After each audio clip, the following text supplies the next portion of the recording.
Conoce a tus magistradas y magistrados que imparten justicia administrativa en la República Mexicana.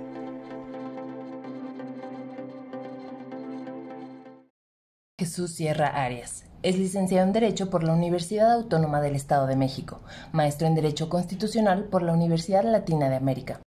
A lo largo de su trayectoria profesional se ha desempeñado en cargos como director de la Defensoría de Oficios del Estado, secretario de Servicios Parlamentarios del Congreso de Michoacán, secretario ejecutivo del Consejo de Coordinación para la Implementación, Seguimiento y Evaluación del Nuevo Sistema de Justicia Penal, consejero del Poder Judicial del Estado de Michoacán. Actualmente es titular de la Primera Sala Administrativa Ordinaria del Tribunal de Justicia Administrativa de Michoacán, que preside en el periodo 2020 a 2022. Lisette Puebla Solórzano, licenciada en Derecho por la Universidad Michoacana de San Nicolás Hidalgo, maestra en Derecho Civil por la Universidad La Salle, doctora en Derecho por el Instituto de Formación e Investigaciones Jurídicas de Michoacán. Se ha desempeñado como directora de Derechos Humanos del Gobierno de Michoacán y como directora del Notariado y Archivo General de Notarías del Poder Ejecutivo, entre otros cargos. Catedrática, ponente y conferencista, así como autora de la obra Títulos de Crédito e Instituciones de Derechos Mercantil a la luz de los criterios de la Suprema Corte de Justicia de la Nación. Actualmente es magistrada de la Segunda Sala del Tribunal de Justicia Administrativa de Michoacán. Hugo Alberto Gama Coria. Es licenciado en Derecho por la Universidad La Salle.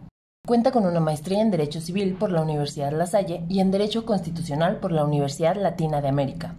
Se ha desempeñado profesionalmente en los poderes ejecutivo y legislativo de Michoacán. Catedrático y articulista en distintos medios de comunicación. Actualmente es titular de la Cuarta Sala Especializada en Materia de Responsabilidades Administrativas del Tribunal de Justicia Administrativa de Michoacán. Sergio Mesino Morales. Es licenciado en Derecho por la Universidad Michoacana de San Nicolás de Hidalgo, maestro en Administración Pública y Gobierno Digital, Universidad Virtual del Estado de Michoacán, maestrante en Administración y Procuración de Justicia, Instituto Internacional del Derecho y del Estado. Ha desempeñado cargos tales como representante legal de distintos ayuntamientos de Michoacán, asesor del Congreso del Estado, titular de la Consejería Jurídica del Poder Ejecutivo de Michoacán, representante del Ejecutivo en las masas de ayuda técnica para la armonización e implementación de los sistemas estatales anticorrupción, en la CONAGO. Actualmente es titular de la Quinta Sala Especializada en Materia de Anticorrupción y Responsabilidades Administrativas del Tribunal de Justicia Administrativa de Michoacán. Muchas gracias por estar con nosotros una vez más en su programa. Conoce a tus magistradas y a tus magistrados de los Tribunales de Justicia Administrativa de la República Mexicana, auspiciado precisamente por su asociación nacional, que desde luego preside el magistrado Jesús Anlén Alemán. El día de hoy tenemos con nosotros a magistrada y magistrados integrantes del Tribunal de Justicia Administrativa del Estado de Michoacán de Ocampo. Sean ustedes bienvenidos, señor magistrado Jesús Sierra Arias, señora magistrada Lisette Puebla Solórzano, el señor magistrado Hugo Alberto Gama Coria y el señor magistrado Sergio Mesino Morales. Muchísimas gracias por estar con nosotros.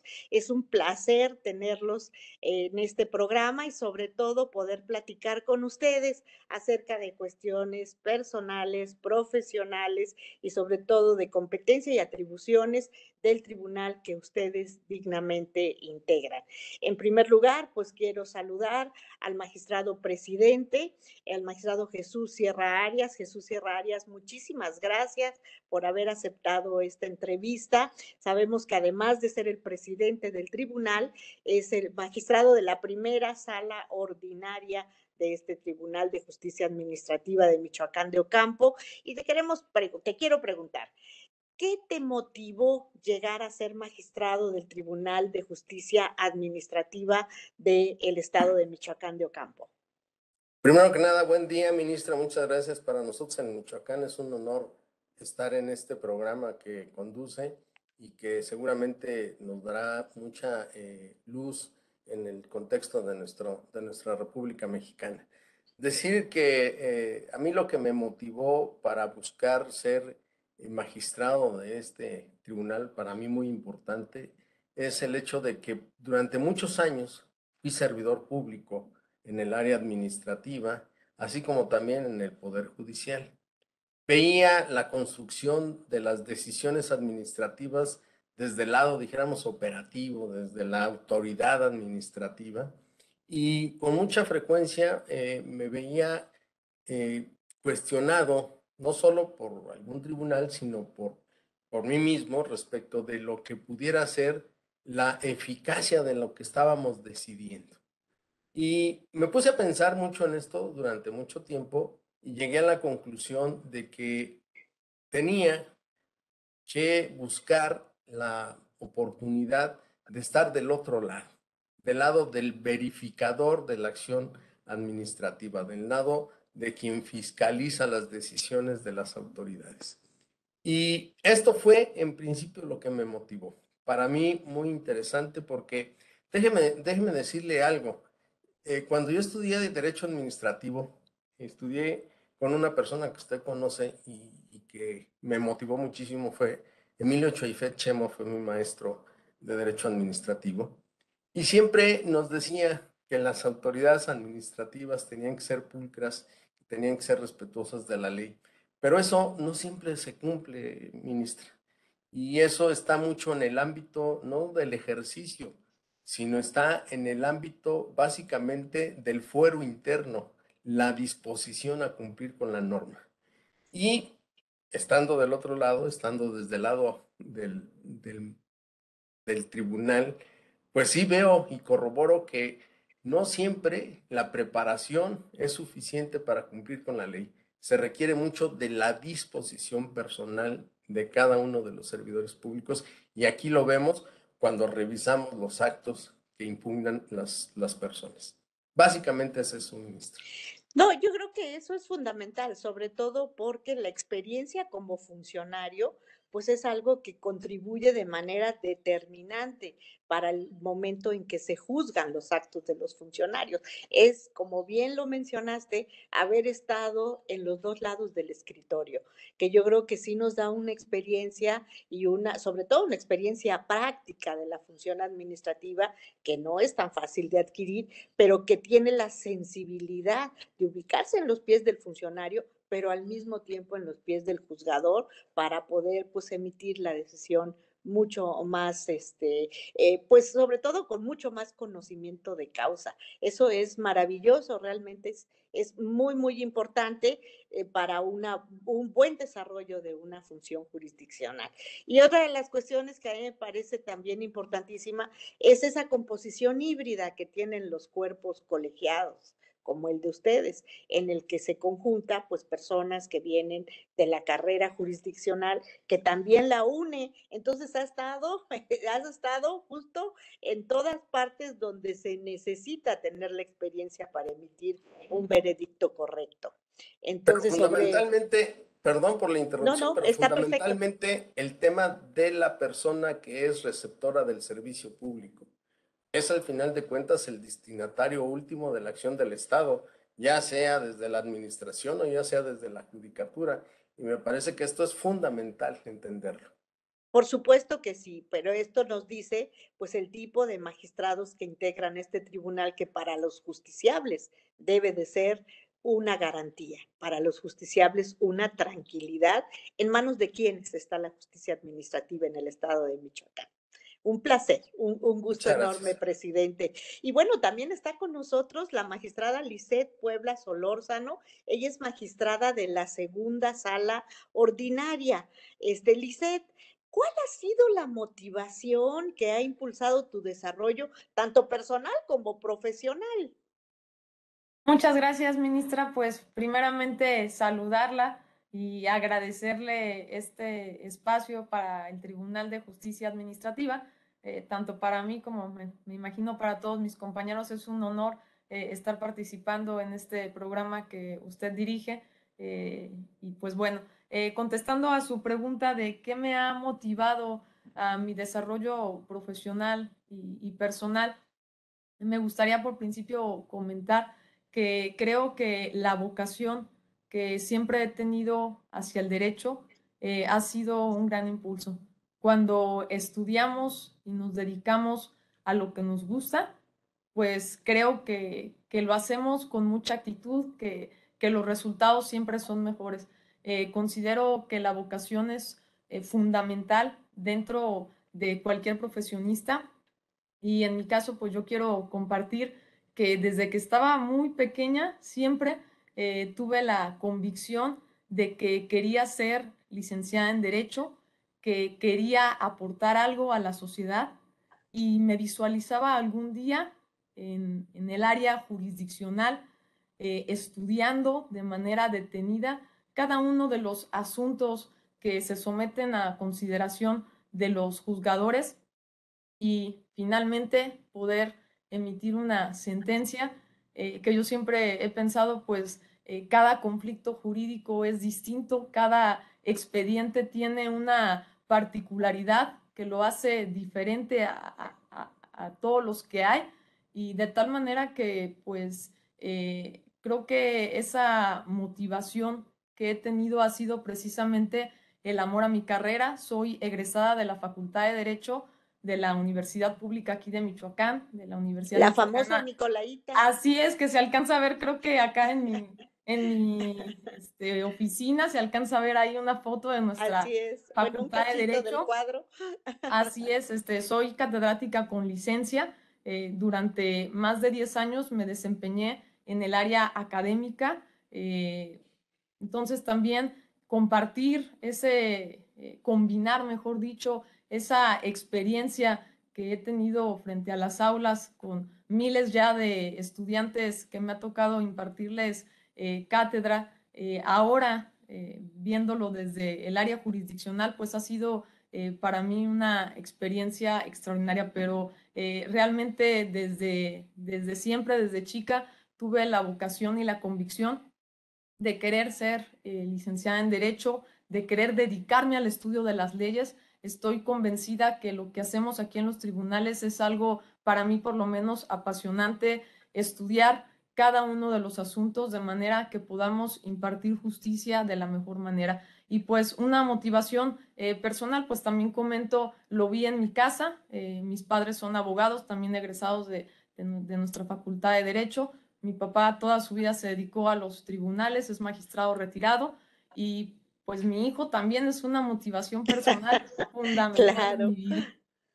No, bueno, cómo no, los hijos pues son el motor que impulsa nuestro quehacer cotidiano, yo creo que en todos los casos me parece muy, muy cierto, pero además otra de las cosas, entiendo que eres una mujer por convicción abogada, porque quizás desde la familia, desde la casa materna, pues fue lo que viviste al ver a tus padres pues desempeñándose en esta función y pues yo creo que eso es muy motivante porque admiramos, no solo queremos, admiramos también a nuestros padres y queremos seguir siempre su ejemplo. Entonces yo creo que eso fue lo que motivó más que nada tu convencimiento en la carrera y ya que ingresaste a ella y ya que te empezaste a desempeñar, pues además dijiste, pues sí me gusta, sí la quiero y lo hago con mucho cariño y con mucho amor.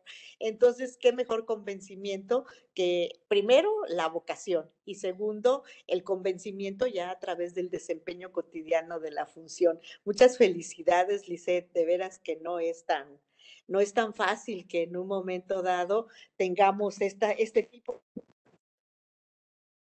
Gracias, ministra, muchas gracias y realmente yo estoy convencida que el tiempo que le dedicamos a esta actividad, que pues definitivamente es mucho el estudiar cada expediente de forma detenida, yo estoy convencida que trae resultados y resultados muy positivos en la sociedad.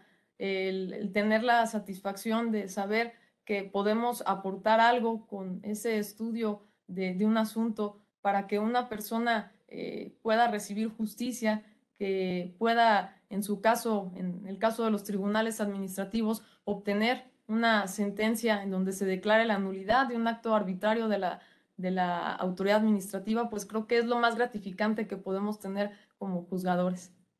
Yo también considero, es una de las labores más hermosas que nos permite desarrollar la profesión. Coincido plenamente contigo. Muchísimas gracias, Lisette. Y bueno, también Gracias. está con nosotros el magistrado Hugo Alberto Gama Coria, que es magistrado de la cuarta sala en materia de responsabilidades y anticorrupción.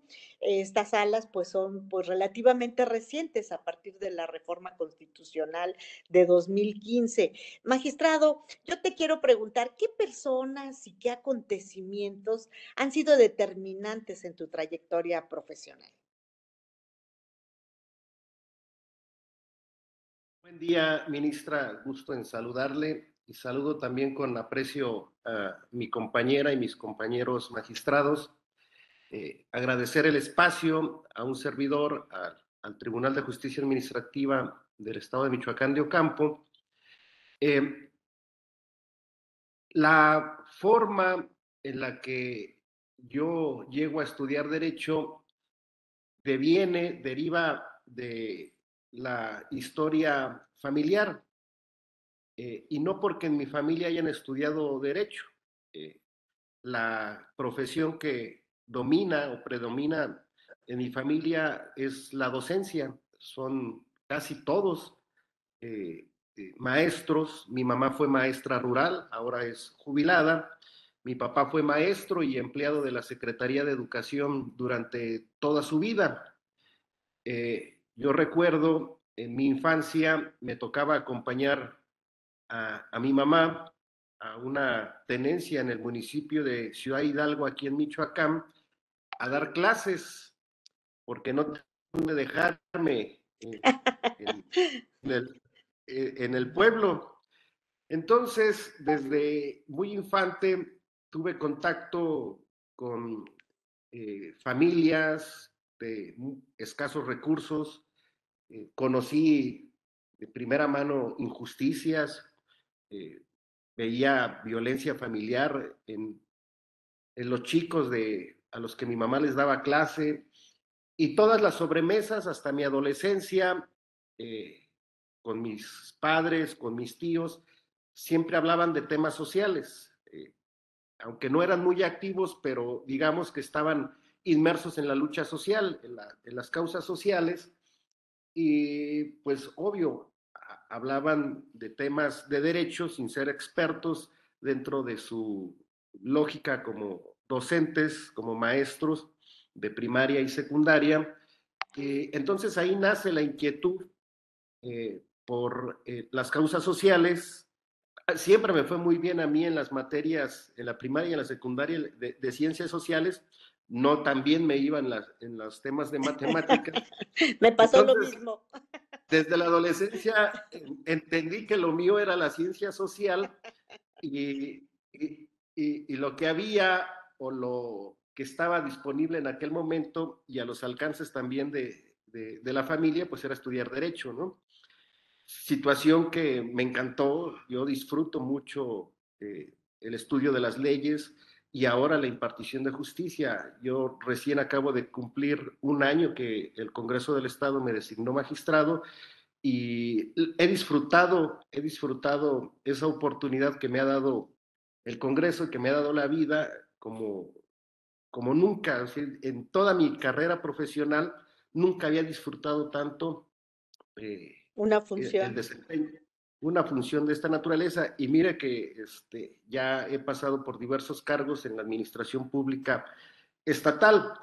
Entonces, también decirle, platicarle a usted, a mis compañeros, yo siempre vi el ejemplo en casa de una mujer muy trabajadora, muy honesta, muy echada para adelante, y de un hombre muy trabajador y muy honesto.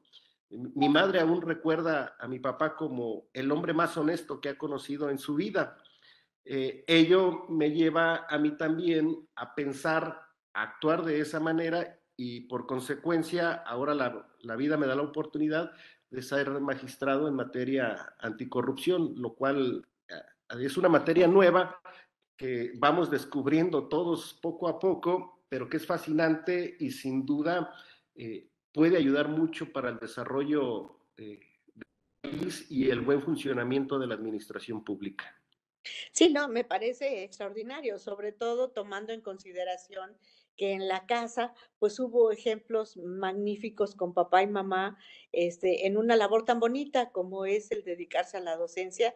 Bueno, yo creo, para mí hay dos cosas importantísimas. La impartición de justicia y la docencia son dos carriles en donde al menos en lo personal me he desenvuelto y que me fascinan. Entonces, teniendo tú en casa ese ejemplo materno y paterno de dos personas pues tan dedicadas a la parte social y a la enseñanza, a la docencia, pues bueno, fue una formación muy importante y que además, como se dice, se predica con el ejemplo. Los padres nos pueden decir mil cosas, pero es su ejemplo el que nos forma, el que nos hace tener convicciones, el que nos hace tener, pues sobre todo la certeza de los valores que nos inculcan, porque pueden decir muchas cosas, pero si en la práctica realizan otras muy diferentes, pues quiere decir que no estamos tan convencidos de la congruencia. Pero como cuando en tu caso tus padres realmente hacen lo que predican o hicieron lo que predicaban, pues ese es precisamente el resultado de una formación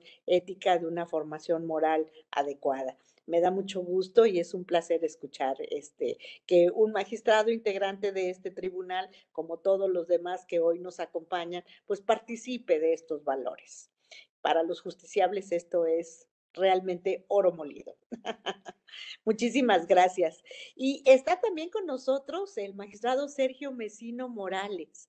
El magistrado ocupa la quinta sala especializada en materia de anticorrupción y responsabilidades de este Tribunal de Justicia Administrativa. Bienvenido, magistrado. Y te pregunto, en tu vida profesional, ¿qué elementos consideras indispensables para aplicarlos ya como magistrado de un tribunal de justicia administrativa? Un saludo, ministra. Muchas gracias por este espacio y saludo con gusto también a mi compañera Lisette y a mis compañeros Jesús Sierra y Hugo Gama.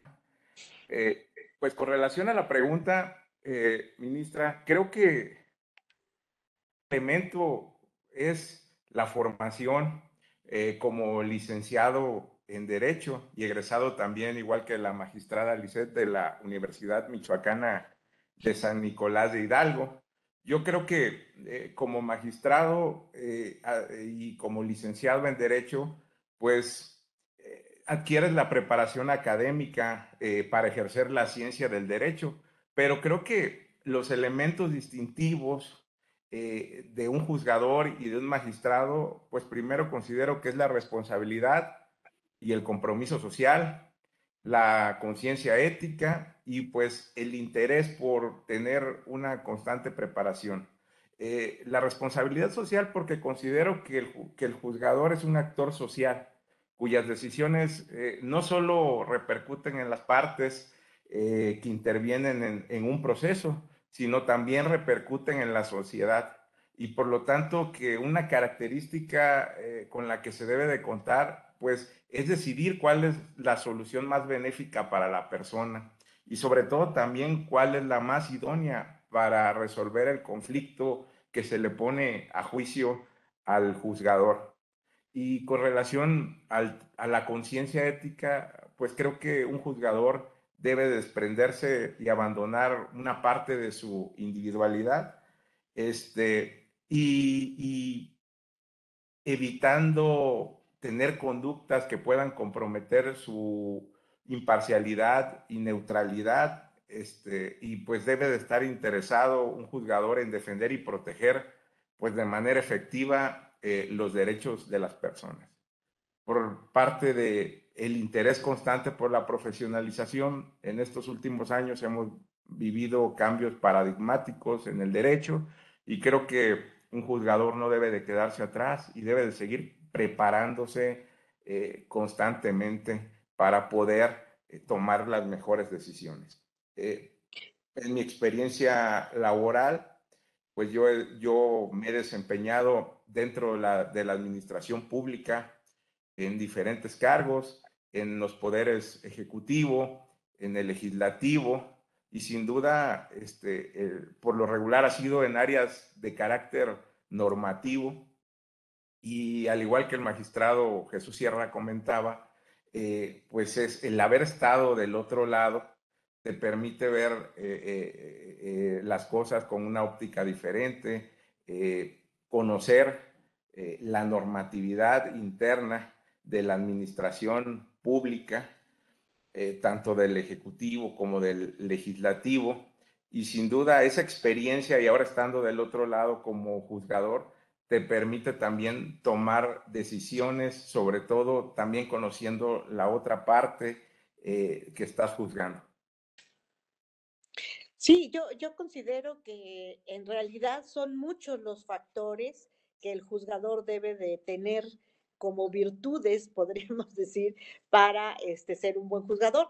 Yo lo que advierto en esta primera ronda de preguntas de todos y cada uno de ustedes es precisamente esa vocación por ser juzgadores, ese afán por desarrollar adecuadamente el trabajo, ese perfeccionamiento de hacer las cosas bien, pero sobre todo ese gusto por hacerlas, que yo creo que al final de cuentas es muy importante. Dicen que el trabajo es tan feo que hasta pagan por hacerlo, pero finalmente cuando nos gusta, cuando nos sentimos realizados con el trabajo que hacemos, bueno, pues nos permite, como dicen, hacer florituras. ¿Por qué? Porque no nos quedamos simplemente en el cumplimiento del deber, sino que al disfrutarlo podemos dar muchísimo más de nosotros mismos para hacer de ese trabajo realmente algo que vale la pena, que en un momento dado, no solo para nosotros, para nuestra realización personal, sino para los justiciables, para las personas que se meten a nuestra consideración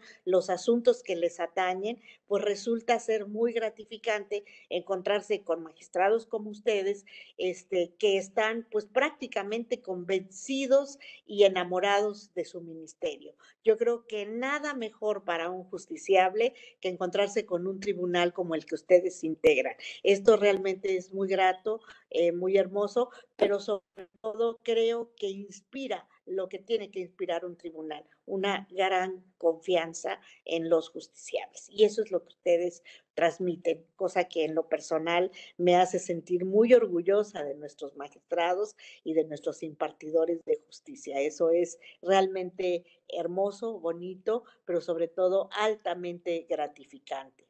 Y bueno, entramos a una segunda fase de una segunda ronda de preguntas que le preguntamos al magistrado presidente Jesús Sierra Arias. Magistrado, ya en el plan de jugadores, de estar al frente de un tribunal, tú liderándolo como presidente, pero además, pues con la tarea de impartir justicia, ¿qué consideras que es más importante para un juzgador? Y esto es una pregunta que al público le importa mucho.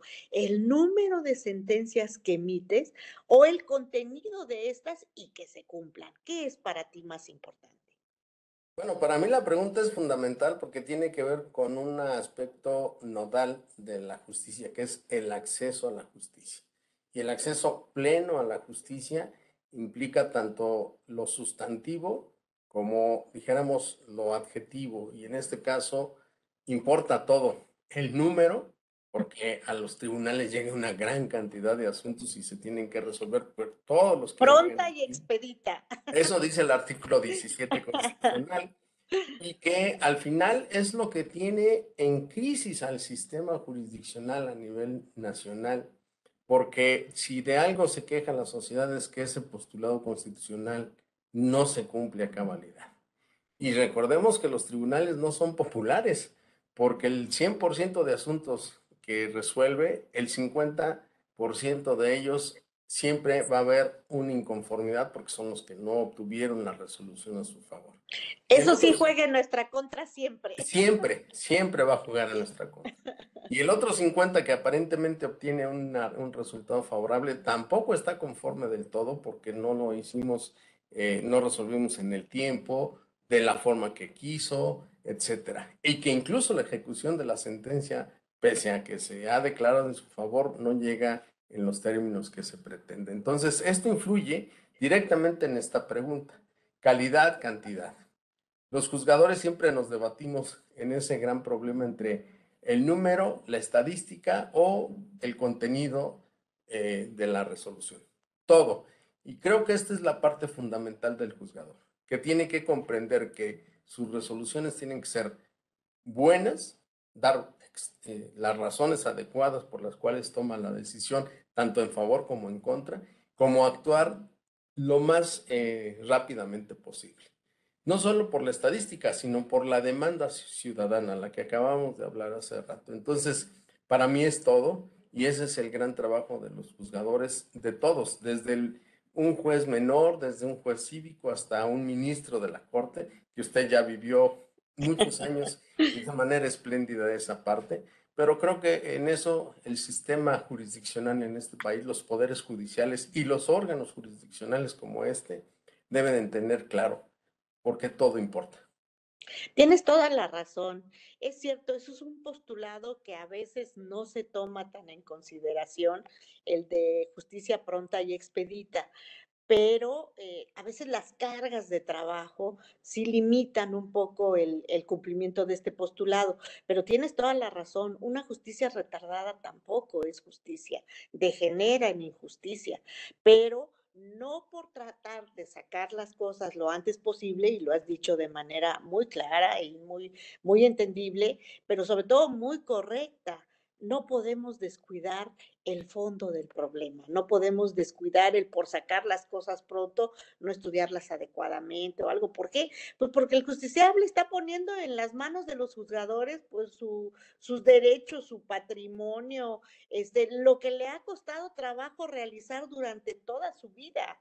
Entonces, pues para él es importantísimo tanto el tiempo como el tratamiento adecuado, correcto, apegado a derecho que el juzgador le dé. Y tienes también mucha razón cuando dices, no siempre los dejamos contentos. No, no es fácil. No es fácil. Empezando porque siempre hay dos partes, un actor y un demandado, y normalmente no se declaran empates. No, Entonces, entonces eso es lo malo. ahí ya tenemos algo que siempre va a tener que la parte perdidosa no nos va a, no nos va a reconocer que perdieron porque no tenían la razón, o porque se les pasó un plazo, se les pasaron algunas cuestiones que, bueno, a veces no son tan fáciles de justificar, pero el problema es que no todo mundo queda contento. Y eso es lo que hace que el juzgador pues trate de esmerarse siempre lo más posible, porque lo más importante, y yo supongo que en esto coincidiremos, lo más importante para el juzgador es estar bien con su conciencia. El prestigio de la institución a la que se sirve, no de la persona en sí mismo, sino de la institución, porque nosotros somos de paso. Y lo que hace que haya confianza en la ciudadanía es en el cuidado y en el esmero que la institución pone en lo que hace. Y esto es lo que la prestigia. Aquí pueden encontrar una razón o no, es decir, que sea viable o no su pretensión, pero independientemente de eso, lo que siempre deben de encontrar es la disposición al servicio, un buen trato, una resolución de calidad y sobre todo sin personalismos. Creo que esto es el reto de todos en México y yo estoy muy feliz porque mis compañeros, todos mis compañeros son extraordinarios en ese tema, se preocupan, se esmeran y estamos todos tratando de que seamos un tribunal prestigiado, que le sirva a la sociedad. Sí, y tú lo has dicho muy bien, el prestigio colectivo de esa institución la hace cada uno de ustedes. ¿Con qué? Con su trabajo cotidiano, con el trabajo. Siempre han dicho, a diferencia de otro tipo de funcionarios que pues son muchas veces elegidos por el voto público, ese es el gran mérito del juzgador. El juzgador se legitima día a día con su actuación. Con Tienes sus toda la sentencias. razón y por supuesto con su actuación legitima la institución a la que pertenece. Y a mí me da un gusto enorme saber del gran prestigio que tiene este tribunal que ustedes integran. Y es un placer por eso escucharlos, es un placer platicar con ustedes y sobre todo dar a conocer al público en general y sobre todo a los justiciables del estado de Michoacán de Ocampo, pues que sepan que la justicia administrativa está en excelentes manos. Eso es, Ojalá creo así yo, lo sea. más Muchas importante. gracias. Al contrario, Lisette, no sé si Sí. haya más mujeres integrantes en este tribunal, pero hoy por hoy eres la única que está por parte del tribunal. Yo te pregunto, afortunadamente con todos los movimientos feministas mundiales y la firma de tantos tratados internacionales a los que México se ha adherido, yo te quisiera preguntar, ¿cómo crees, cómo piensas que se transformará la impartición de justicia a partir fundamentalmente de la aplicación y de la interpretación de la perspectiva de género en las sentencias del Tribunal de Justicia Administrativa? Gracias, ministra, gracias. Pues creo que esta transformación dependerá en gran medida del empeño, estudio, compromiso y formación que tengamos los juzgadores, impartidores de justicia, para poder verdaderamente dictar sentencias con perspectiva de género. Históricamente sabemos que ha existido pues una desigualdad hacia la mujer que se ha venido arrastrando con el paso de los años y que la coloca en una situación de desventaja históricamente, ¿no? Las ideas de que la mujer se dedica al hogar, de que la mujer debe obedecer al hombre, de que la mujer debe estar sometida al hombre, desafortunadamente son pensamientos que no son de siglos atrás, sino que al día de hoy todavía tenemos ese pensamiento machista insertado en la sociedad, no solo en México, sino en todo el mundo, ¿no? De acuerdo con cifras de Naciones Unidas, pues 2 de cada 3 mujeres sufren algún tipo de violencia y entendiendo que esta violencia pues puede llegar al grado extremo, ¿no? De la violencia física, ¿no? Y del O de un feminicidio. feminicidio, sí. Así es, y que es realmente un tema muy delicado y muy lamentable para nuestra sociedad, y que también tenemos más tipos de violencia, ¿no?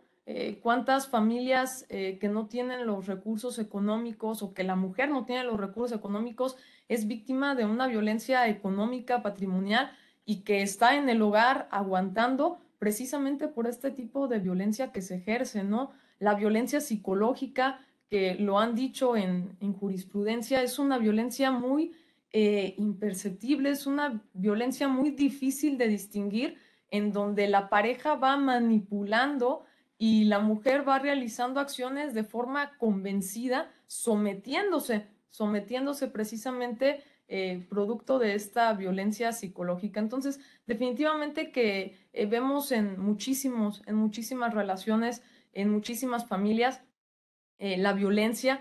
Por tal motivo es que ha sido muy benéfico en estos últimos años los avances que han ocurrido. Creo que la sentencia Campo Algodonero, pues definitivamente que es un parteaguas para nuestro país, en donde se nos obliga a todas las autoridades, ejecutivo, legislativo, judicial, a implementar una serie de acciones tendientes a prevenir y principalmente erradicar, porque insisto, es un fenómeno que lastima a la sociedad, el tema de la violencia de género. Entonces, pues a partir de esta sentencia empiezan una serie de acciones dentro de los tribunales. Realmente creo que el protocolo para juzgar con perspectiva de género pues es la herramienta fundamental que tenemos, perfeccionado en el 2020 con el nuevo protocolo, y que todos estos herramientas nos permiten a los juzgadores realmente identificar cuando existen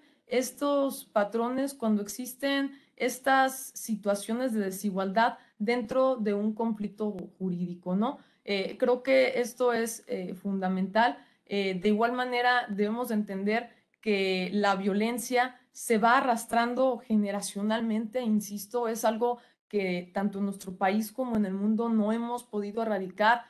Una familia que ve que la mamá fue violentada, pues desafortunadamente en muchas ocasiones ese hijo el día de mañana también está violentando en su familia. Es el patrón que aprendió. Exactamente, ministra, se van repitiendo patrones.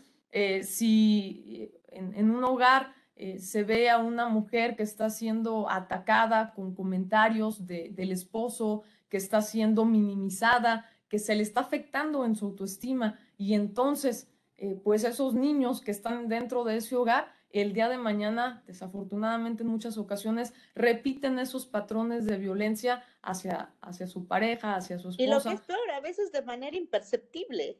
Exactamente, de manera imperceptible, totalmente cierto, ministra, de manera imperceptible. De ahí la importancia de esta cultura de los derechos de las mujeres, que debe de irse difundiendo, porque realmente ocurre en toda la sociedad, ocurre desafortunadamente tal vez en los lugares más marginados, pero también en lugares que no son marginados, con grados académicos y demás. Creo que es algo que está presente en toda la sociedad. Entonces, pues con estas herramientas que nos ha dado la Suprema Corte de Justicia, que nos han dado los protocolos y tratados internacionales, pues nos permiten como juzgadores ir dictando sentencias con perspectiva de género, que puedan contribuir a ir precisamente erradicando esta desigualdad que existe dentro de la sociedad.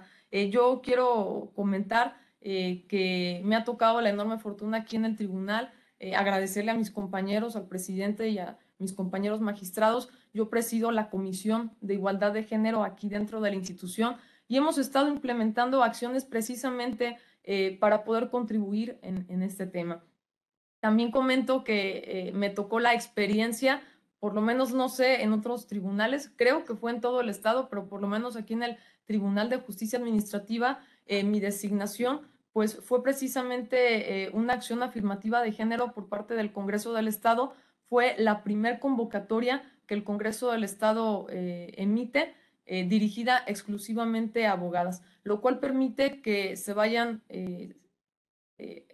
un poco equilibrando estos espacios dentro de la judicatura, de tal manera que lo deseable es que en algún momento en todos los órganos jurisdiccionales tengamos mismo número de hombres y mujeres en la impartición de justicia. A mí me tocó precisamente una designación en este sentido, y creo que ese es el rumbo que se debe tomar. Las instituciones debemos de ser muy responsables en cuidar precisamente estas cuotas, que el día que se emite una convocatoria para cualquier categoría dentro de una institución, se cuide que la mitad de los integrantes de una sala sean mujeres, que la otra mitad sean hombres, que exista dentro de un órgano jurisdiccional, dentro de un pleno, mismo número de hombres, mismo número de mujeres. Nosotros aquí tenemos un espacio vacante encargado por Ministerio de Ley, por eso hay esa vacante, pero creo que esa parte es fundamental, ¿no? En el Poder Judicial Federal, si hay adscripciones en un circuito, bueno, en ese circuito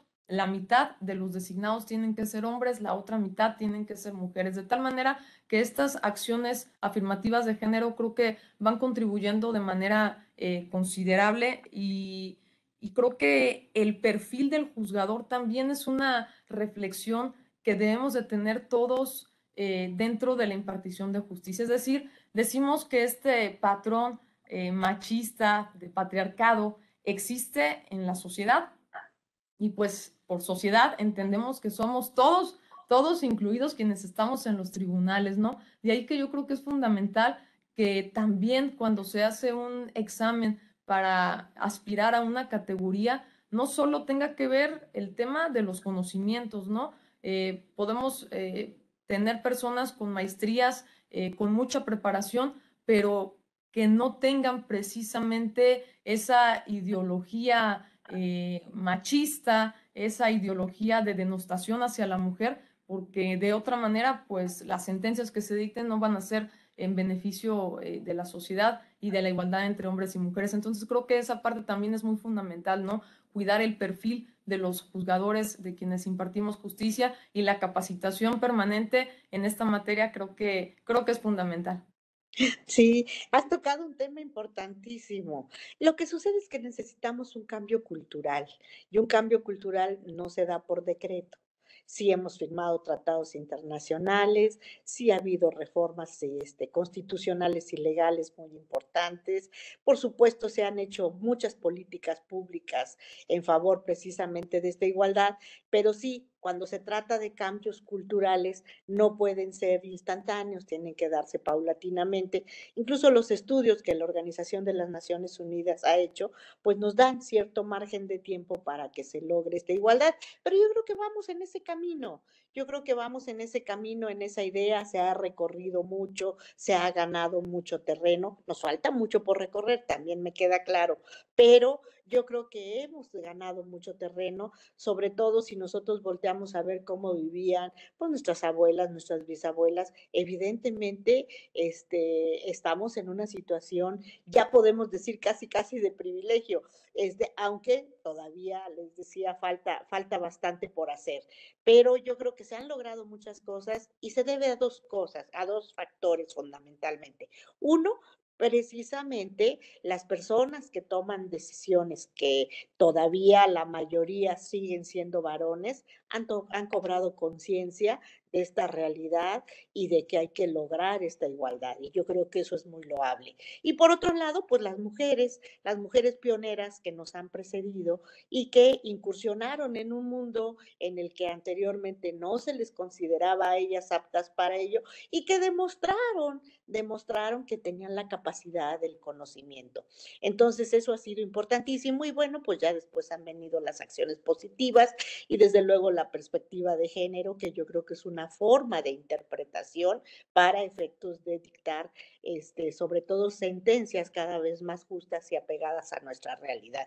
Pero vamos en ese camino, el trabajo que la Corte ha desempeñado es enorme y por supuesto ha venido permeando a todos los tribunales del país, lo cual para nosotros es muy loable y pues lo único es continuar en ese camino, porque todos en la familia tenemos esposas, tenemos hermanas, tenemos hijas, tenemos madres, tenemos abuelas, entonces todo esto pues contribuye para pensar también que el género femenino necesita estar a la misma altura y a la par de los derechos. Y eso es lo que buscamos, igualdad de derechos. Pero el conocimiento, la realización del trabajo, pues debe de ser excelente, nunca llegar por el hecho de ser mujer, sino llegar porque se tiene el conocimiento, porque se tiene la experiencia y porque se tiene la capacidad. No, un tema Así es. interesantísimo, Lisette. Así es, ministra, realmente Gracias.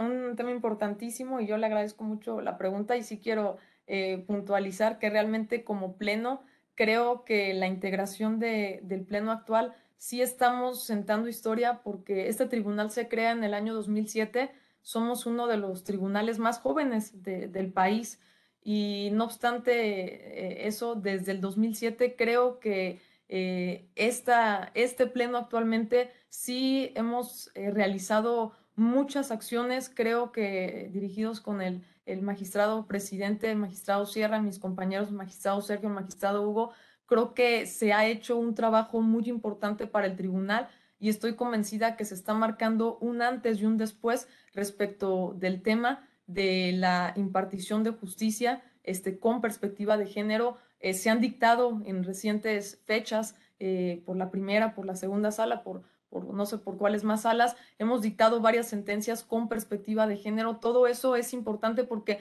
muchas veces pensamos juzgar con perspectiva de género, bueno, materia familiar, materia penal, y no es cierto, en materia No, administrativa en hay un todas. sinfín de asuntos que pueden juzgarse con violencia, con perspectiva de género. Entonces, yo la verdad es que pues me siento muy contenta de presidir esta comisión, que mis compañeros me han dado la oportunidad de hacerlo y pues sí compartirle a quienes nos están escuchando y a usted, ministra, que aquí en el tribunal pues este pleno está sentando historia en la materia.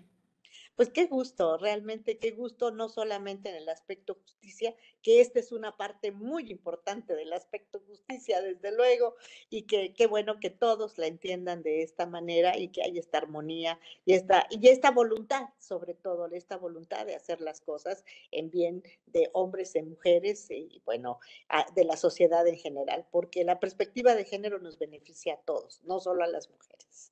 Muchísimas gracias, Lisette. Ahora, Gracias, ministra. Hugo, al contrario, Hugo Alberto, yo te quiero preguntar, en tu opinión, ¿qué tan efectiva es la lucha anticorrupción que se impulsa a México? Tú estás ahorita en una sala de anticorrupción y mi pregunta es, ¿qué efectividad tiene? ¿Está dando resultado? ¿No está dando resultado? ¿Qué opinas? Gracias, ministra. Antes de responder la pregunta que me acaba de hacer, agregar un comentario a lo que mi compañera, la magistrada Lisette, nos acaba de platicar, de exponer. Ayer el presidente de nuestro tribunal, el magistrado Sierra, nos informaba que el tribunal cuenta con paridad de género, 50% del personal es mujer y 50% es hombre, lo cual es una noticia muy buena Sensacional, sensacional. felicidades. Pero además también nos hace falta una magistrada. Está el Congreso en proceso de designación de una magistrada de la tercera sala y es exclusivamente para mujer. Ah, Eh, maravilloso. En relación a su pregunta, yo tengo una percepción y que durante este año me ha tocado vivir eh, y al momento de resolver también lo veo todos los días. Hay muchas deficiencias, muchas carencias en el momento de la investigación de las conductas que están tipificadas administrativamente como corruptas. Eh, Tenemos la dificultad, no solamente en Michoacán, en todo el país, que los órganos de control interno y las auditorías superiores de las entidades federativas se renuevan de manera permanente cada 3 años y eso evita que los responsables de investigar las conductas, los hechos, no lleguen a ser profesionales en la investigación y en la integración de los expedientes de los procedimientos de responsabilidades administrativas. Cuando ya empiezan a entenderle cómo integrar, cómo investigar, pues ya llega la nueva administración y hacen cambio de contralor y por consecuencia de las autoridades investigadora y substanciadora como auxiliares del titular del órgano de control. Y ese problema evita que la lucha anticorrupción sea efectiva.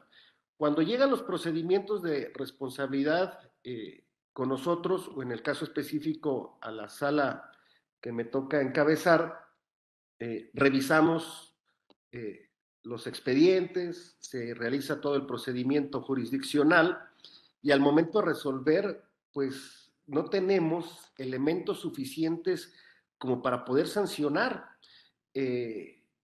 Y resolvemos, no sancionamos, y entonces la opinión pública se manifiesta y dice, es que están quedándose impunes, no hay justicia, etcétera, etcétera, y nos toca a nosotros como tribunales cargar con esa cruz, pero en realidad el problema viene desde la integración de los procedimientos, no hay investigación. Yo no sé si en el caso del magistrado Sergio Mesino, pero a mí los expedientes que me llegan, los procedimientos que me llegan, son única y sencillamente las auditorías que realizan. No hacen actos mayores de investigación para poder atraer, contar con elementos que nos permitan acreditar de manera puntual, de manera fehaciente, la conducta y al probable responsable, ¿no? Y con ello sancionar.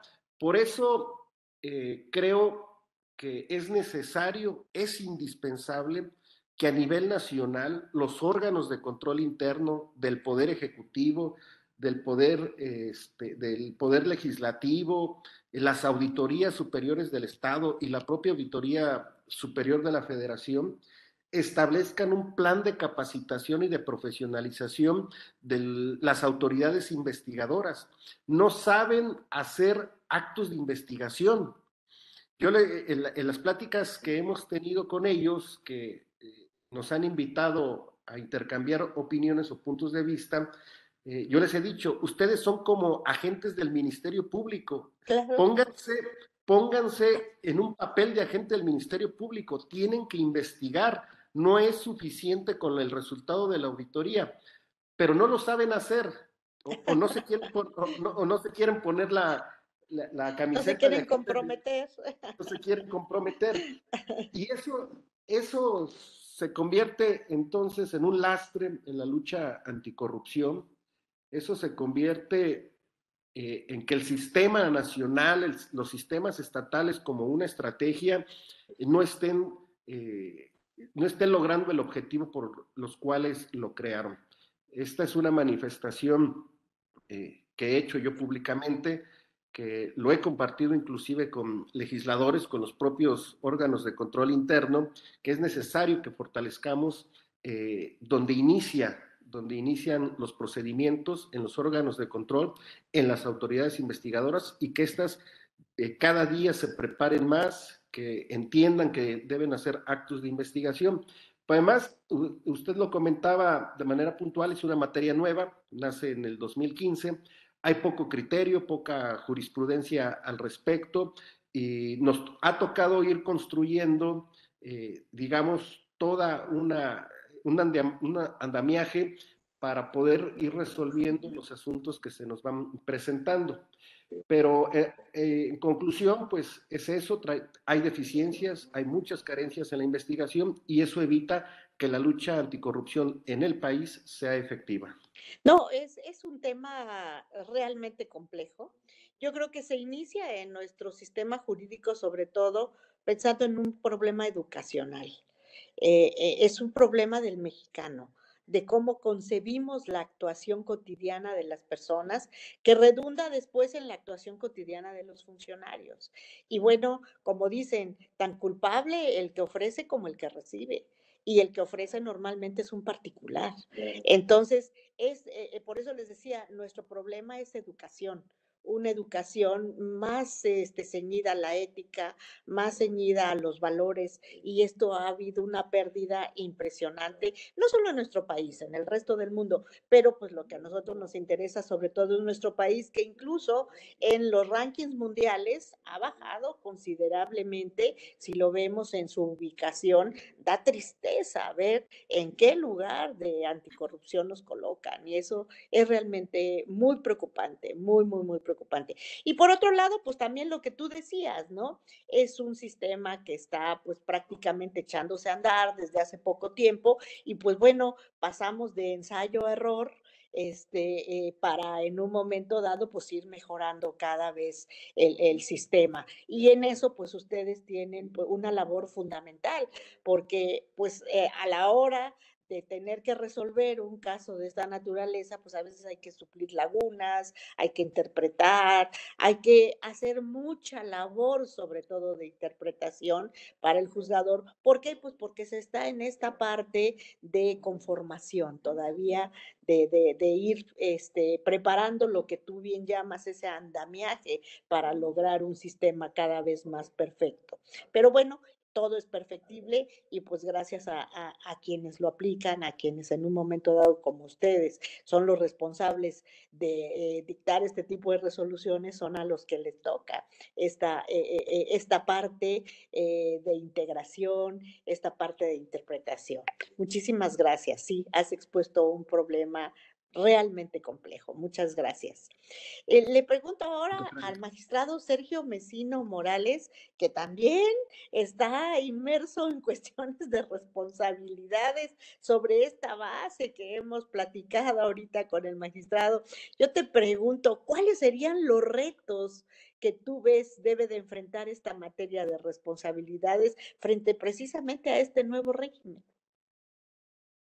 Pues yo creo que el mayor reto que enfrenta esta materia, y va ligado a lo que comentaba el magistrado Hugo Gama, que también está de titular en una sala especializada, pues es devolver a los ciudadanos la confianza en las instituciones, porque la sociedad no admite excusas no puede esperar y, y la mayoría de la ciudadanía no entiende qué le toca a cada autoridad. Para la ciudadanía es lo mismo un tribunal administrativo, un ayuntamiento, un gobierno estatal o un gobierno federal. La ciudadanía o la mayoría de los ciudadanos, pues lo único que desea son resultados efectivos. Y precisamente recordemos que esta materia anticorrupción, pues surge por los índices tan lamentables de percepción, de la percepción de la corrupción que se tiene en el país. Y fue que en el 2015, pues, ya había algunas reformas constitucionales anteriormente relativas al combate a la corrupción, que no especifican al combate a la corrupción, pero tienen que ver con combate a la corrupción. Pero en 2015 creo que es cuando se establece una política pública de a de veras, Y sobre precisamente todo un para, sistema integral, ¿no? Que antes no se tenía pensado. claro, un sistema integral donde todas las partes puedan coordinarse precisamente a través de su comité coordinador para que puedan ir cerrando cada día más la brecha a la corrupción y tratar de todas esas lagunas o recovecos que existían, pues irlos cerrando. No sé si sea para bien precisamente o para mal lo que comentaba al tribunal de justicia administrativa, pues le toca tomar la última decisión. Esa Le es la gran toca, responsabilidad de le ustedes. toca, le toca decidir si existe o no existe una falta administrativa. Y no sé si sea para bien o para mal, No es para pero, bien, porque está en pero, manos de ustedes. pero como comentaba el magistrado Hugo, las decisiones que se toman, pues al final del día toca tomarlas al tribunal y si son absolutorias o declaras inexistencia de una falta por una deficiencia precisamente en temas de investigación, pues el culpable resulta ser el tribunal porque el tribunal no sanciona. Yo insisto, que el tribunal no está para combatir la corrupción, el tribunal está para actuar con imparcialidad Claro. precisamente y resolver de manera objetiva los asuntos que se le someten a consideración. El tribunal, si estuviera para combatir la corrupción, pues adquiriría una actitud parcial al momento de resolver los asuntos que se ponen a consideración. Creo que el tribunal debe de estar para actuar con imparcialidad y de manera muy objetiva emitir resoluciones. Creo que la efectividad de un tribunal, porque es lo que te preguntan los medios o la ciudadanía cuando vas a alguna plática, se te realiza una entrevista. Y a todo esto es la pregunta más frecuente. ¿Cuántas sanciones cuántas sanciones ha emitido el tribunal? Yo creo que la efectividad del tribunal no debiera de medirse por el número de sanciones que dicta, sino más bien por el número de resoluciones que se confirman ante otras instancias.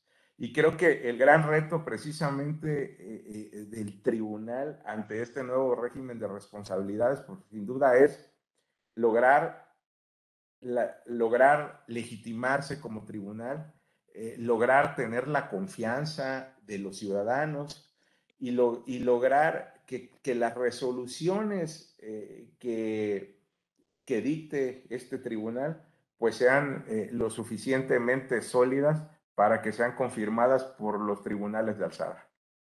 Sí, coincido plenamente.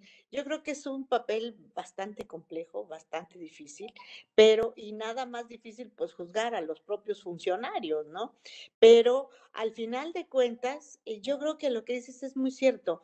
No puede tasarse a un buen tribunal en materia de responsabilidades de acuerdo a las sanciones que emita, aunque la lógica de la sociedad en este sentido es un poco pensando, pues hay tantos problemas de corrupción que pues si tantos casos se presenten ante el tribunal debe sancionar. El problema es que no todos los casos que se presentan llegan a comprobarse o a acreditarse adecuadamente y el tribunal no puede en una justicia salomónica decir voy a culpar a todo mundo que llegue al tribunal. No, el tribunal tiene que basarse en pruebas fehacientes precisamente para en un momento dado pues decretar alguna responsabilidad si es que ésta se encuentra fehacientemente probada, pero no puede motu propio decir, pues sí, como todo mundo está padeciendo de este mal, pues vamos a erradicarlo a campo de lugar. Pues esto no sería justicia y ahí coincido plenamente por lo dicho por el magistrado. Pero finalmente yo creo que es una parte, digamos, la parte última del sistema anticorrupción donde se da pues prácticamente la decisión que corresponda, que no necesariamente tiene que ser de sanción. ¿Cuándo va a ser de sanción? Cuando el caso lo amerite. Pero algo que del sistema anticorrupción a mí me parece importante es que en esta ocasión se haya involucrado a los particulares en la forma en que de alguna manera intervienen, pues para licitaciones y actos de esta naturaleza. ¿Por qué razón? Porque aquí es donde también se llevan a cabo muchas de estas cuestiones de corrupción y en un momento dado las sanciones que pueda tener el particular también es importante para irlos educando en este nuevo contexto de tratar de hacer las cosas adecuadamente y no a través de actos y corruptelas de prácticas que se han venido realizando siempre. Entonces, yo creo que sí es importante el papel que desempeña el tribunal y si es un reto como tú dices, realmente el dictado de una resolución no se mide en relación con el número de sanciones, sino pues hasta con el número de confirmaciones, también hay equivocaciones en tribunales de alzada. Entonces yo creo que el dictado de una sentencia más que nada tiene que ir de la mano de la convicción y de cada quien el que la emite, de los magistrados y de los jueces que la emiten, debe de ir de la mano de su convicción, del conocimiento del asunto y de la correcta aplicación de la ley, la doctrina y la jurisprudencia. Entonces, pues yo creo que es un papel importantísimo. A mí de veras me encanta platicar con ustedes. Tendríamos horas para seguir platicando de estos temas tan apasionantes, tanto personales como institucionales, pero el tiempo se nos acaba y tenemos que concluir con el programa. Y bueno, para no sin antes, desde luego, agradecerles a todos y cada uno de ustedes el haber aceptado esta entrevista, el habernos acompañado, pero sobre todo el habernos compartido todas estas vivencias que ustedes amablemente nos han manifestado. Entonces, como última ronda del programa, lo que les pediría en primer lugar para el magistrado presidente es un mensaje para nuestro público televidente. Pues muchas gracias. Primero que nada, reiterar el agradecimiento a usted, ministra, y a mis compañeros por esta gran oportunidad. Y simplemente, como ya quedó aquí de manifiesto con las preguntas, las respuestas, el trabajo de cualquier tribunal, no solo de este, es un trabajo muy importante para la sociedad. Las personas que aquí trabajan son seres humanos, somos seres humanos, tenemos sentimientos, tenemos necesidades, pero también tenemos conciencia de nuestra responsabilidad. Y yo solo quiero concluir que espero que la sociedad entienda que el trabajo que se hace es responsable y que, como dice aquella vieja frase, aún quedan jueces en Berlín. Aquí tenemos jueces de carne y hueso, pero que tienen conciencia tanto de su responsabilidad como del papel que juegan en la sociedad. Muchas gracias, ministra. Al contrario, presidente, yo creo que no solamente tienen jueces conscientes de su papel, tienen jueces ejemplares. Y eso es lo que ustedes representan en su estado, cosa que nos motiva y nos llena de orgullo. Un placer, presidente. Muchísimas gracias. El placer fue mío. Al contrario. Lisette, tu mensaje, por favor.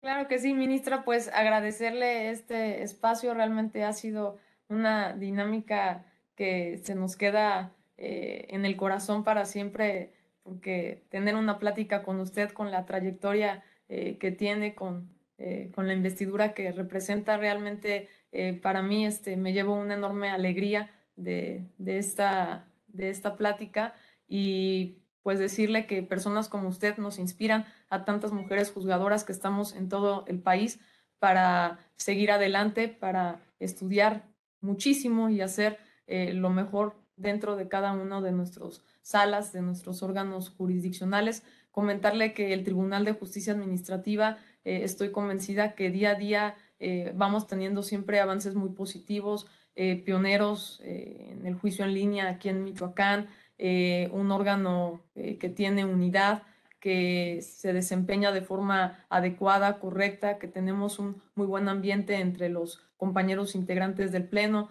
que tenemos la integración de todas las personas aquí en el tribunal, muy comprometidas, que ya tienen muchísimos años de experiencia y que día a día están dedicados al estudio de los asuntos que se someten a consideración de este tribunal, y podríamos seguir mencionando muchísimos puntos positivos de este tribunal, pero pues que estamos día a día siempre con el compromiso de hacer mejor las cosas y de que la justicia administrativa en Michoacán se imparta de la mejor manera. Yo en verdad le agradezco muchísimo esta plática, y pues aquí en Michoacán estamos siempre a sus órdenes. Aquí tiene su casa. Muchísimas gracias, Lisette. Los agradecidos somos nosotros en el Tribunal de Justicia Administrativa de la Ciudad de México y, por supuesto, por parte de la asociación, el que ustedes nos hayan aceptado este programa, que no solamente redunda en que los conozca su estado, sino que esto se difunde a nivel nacional, y para nosotros es muy importante que en el país, que la sociedad conozca el tipo de jueces y de magistrados con los que cuentan los tribunales de justicia administrativa. Es un placer. Muchas gracias. Muchas Gracias, gracias, ministra. Lisette. Gracias. Magistrado Gualberto, ¿eres tan amable de darnos tu mensaje?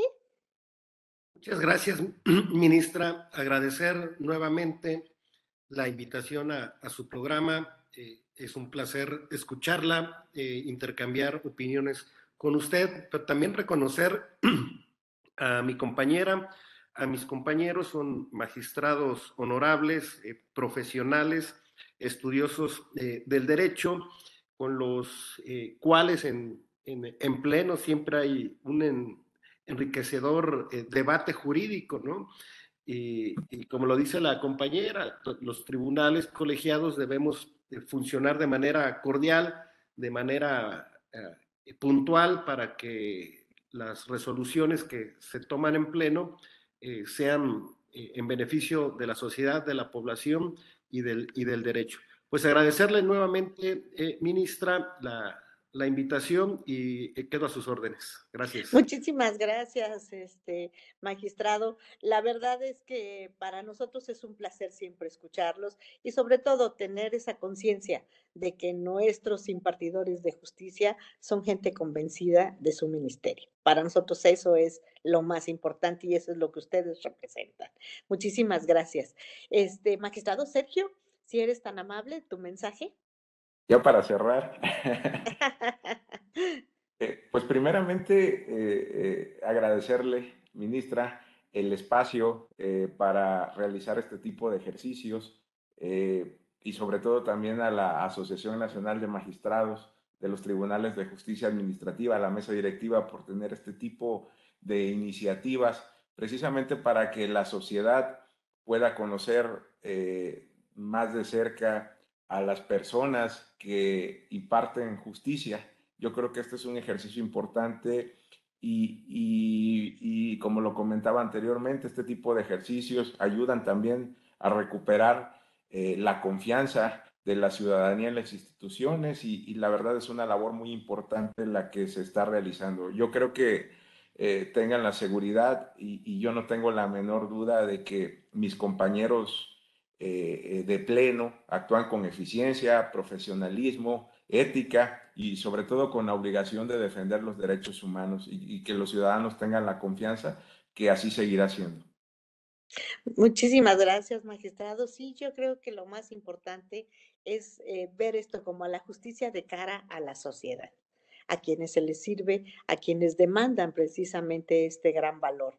Y eso es lo que hoy, este ejercicio es el que hoy ustedes realizan y que por lo que a mí hace, pues me llena de orgullo, me llena de gratificación, sobre todo el entrevistar a funcionarios como ustedes, les decía, convencidos de su ministerio, con una gran convicción por la labor jurisdiccional, un gran conocimiento, una gran experiencia, y esto es precisamente lo que ustedes han señalado, hace que el justiciable confíe en sus instituciones, confíe en sus tribunales y conociéndolos pues en vivo, podemos decir, sabiendo quiénes son, es algo que propicia precisamente esta confianza. Entonces yo les agradezco infinitamente su tiempo, les agradezco sus comentarios y pues ha sido un placer. Y a ustedes, nuestro público, muchísimas gracias por estar con nosotros una vez más en este programa. Conoce a tus magistrados y a tus magistradas en esta ocasión del Tribunal de Justicia Administrativa de Michoacán de Ocampo, en el programa que auspicia la Asociación de Magistradas y Magistrados de los Tribunales de Justicia Administrativa de la República Mexicana, que dignamente preside el magistrado Jesús Anlén Alemán. Gracias por estar con nosotros, los esperamos en la próxima. Muchas gracias, muy amable, ministra. Gracias, ministra. Al contrario, gracias a ustedes.